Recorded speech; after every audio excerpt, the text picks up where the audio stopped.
My father first saw my mother on a Sunday morning. The church was full.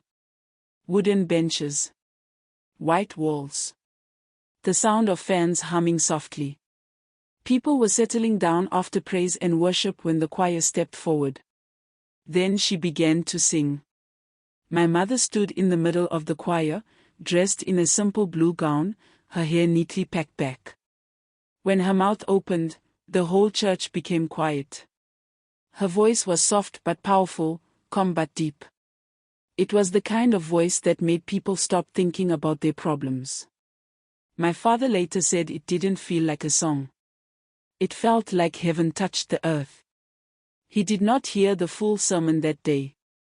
His eyes kept finding her.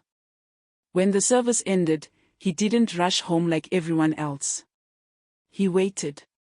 His heart was beating fast, but his face was smiling. He walked up to the reverend. "Sir," he said respectfully, "that young woman in the choir, who is she?" The reverend smiled knowingly. "She is a good girl," he said. "From a godly family too." My father felt relief wash over him. "I will speak to her father," the reverend continued. "You both are good children.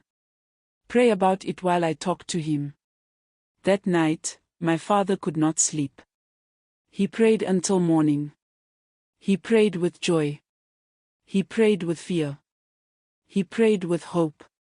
And in his heart, he believed God had answered him. She was the one. 3 weeks later, her father gave his approval. They began courting the proper way. No hiding. No secrets. Counseling sessions. Family meetings. Church guidance. They laughed a lot. They prayed together. They dreamed together. 6 months later, they were married. And everything opened. My father got his dream job. He bought his first car. They moved into a bigger apartment. Life smiled at them. But the greatest joy came one quiet morning. My mother felt sick. That morning, she was preparing for work when nausea hit her again. My father noticed. "Let me take you to the hospital first," he said. "Just to be sure." They went together. When he dropped her off, he kissed her forehead and promised to pick her up later. She took the test. When the doctor came back, he smiled. "Congratulations," he said. "You're pregnant." My mother's hands shook. Her eyes filled with tears. She smiled and laughed at the same time. She called her husband immediately. He shouted with joy. He told her to quit her job. He hired 2 helpers.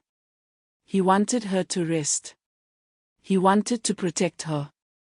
The first 3 months were beautiful. They planned names. They bought baby clothes. They prayed over the child every night. Then everything changed. My mother started falling sick. Not once. Not twice. Constantly. Hospital visits became normal. Sleepless nights became routine. My father's joy slowly turned into fear. One day, he asked the doctor quietly, almost in a whisper, "Is there anything we can do to save her?" The doctor hesitated. "The only way," he said carefully, "is to terminate the pregnancy." When my father mentioned it to my mother, she reacted like fire. She shouted. She cried. Her body could not take it. She fainted. When she woke up, my father was on his knees. "I will never talk about it again," he promised. Never. A month later, she went into labor. It was long. Painful. Exhausting. But she survived. She gave birth to a baby girl. Me. For 1 hour, she held her child. Then she was gone. The room went silent. My father's world collapsed. My father never healed. He looked at me and saw loss. He saw pain. He saw death. He did not enroll me in school. He did not teach me a skill. He did not touch me with kindness.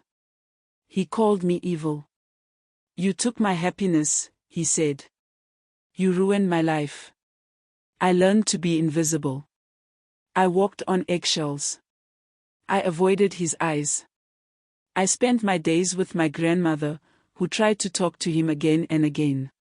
But his heart was closed. The man who saved me. One day, my uncle came to visit. He asked to see me. After hearing everything, he went straight to my father. I want to take the child with me, he said.